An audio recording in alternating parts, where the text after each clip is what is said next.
There's a familiar face in the Rush Township Police Department, a man who is known as the former Berwick police chief. He also served at one time as the police chief in West Hazelton, and he is a retired state trooper as well. I'm pleased to be joined today by the interim police chief for Rush Township, and that is Chief Gerard Gallagher. Thanks so much for being with us, Chief. Well, thank you, Lisa. You have a well-known name throughout the communities, serving local communities. And then you decided to retire, and then you came out of retirement again. So what brought you back into policing once again? This policing's been my passion. It's what I've done with my whole adult life, including teaching at the police academy for 26 years. And I was, to be honest with you, I was kind of bored, not policing anymore. And this opportunity came up. The former chief here got a great opportunity with the Pennsylvania Chiefs of Police Association, and they needed somebody quickly who could come in and run a police department. So they hired you as interim, but you've thrown your name in the hat to become the permanent. I have, yes. Originally we discussed the interim situation, which I started, and I was here a couple of weeks, and I thought this is a nice community. It's a great police department.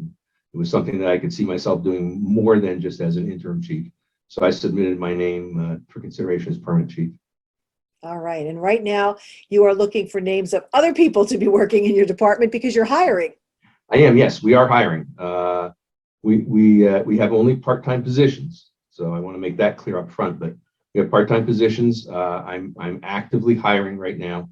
Of course, I'm running into the same issues that every other employer, and certainly every other police employer, is running into, finding qualified candidates who are interested in working with us. But I'm open. We're hiring, and we will be hiring continuously until we fill our need.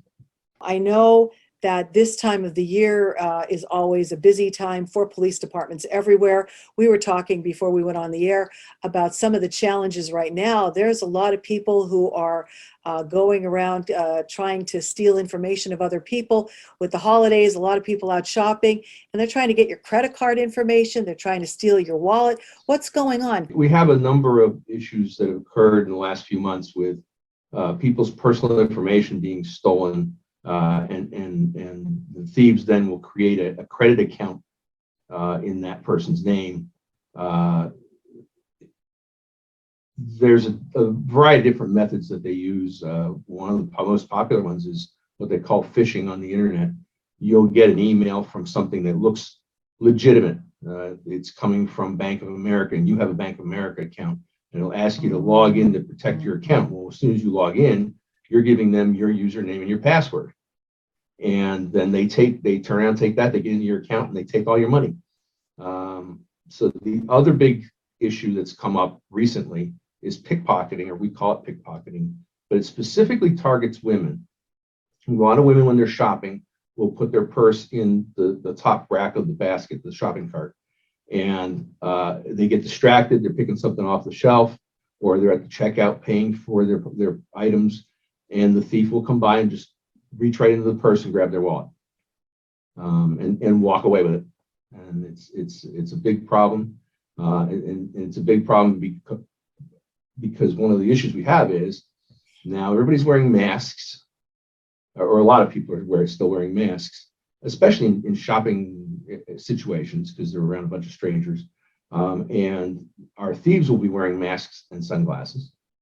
And there's no way to get a good look at their face under that circumstance. Even if we have decent video from the retailer, we can't see who these people are. So the suggestion that I have, it's a real simple one, and that is for women to keep their purse on their person, just like you do when you're walking to and from your car. Sling it over your shoulder, tuck it under your arm. That makes it much more difficult for somebody to pickpocket you. If somebody thinks they are a victim of anything like that, what should they do, Chief? They should call 911. If they're in a store and they see or realize someone is stealing from them, they should notify a store employee. Most of the major retailers have security people in-house. And if it's something that they discover later, they should call 911. And I know a lot of people are hesitant to call 911 because they think it's for emergencies.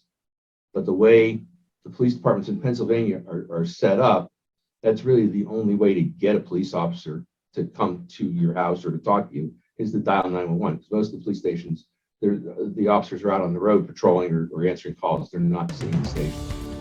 Today's news feature is brought to you by Frankie's Pizzeria and Restaurant in downtown Hazleton. For more information on their specials, hours, and where you can find their delicious tavern pizza, you can call 570-454-6000 or you can visit their Facebook page.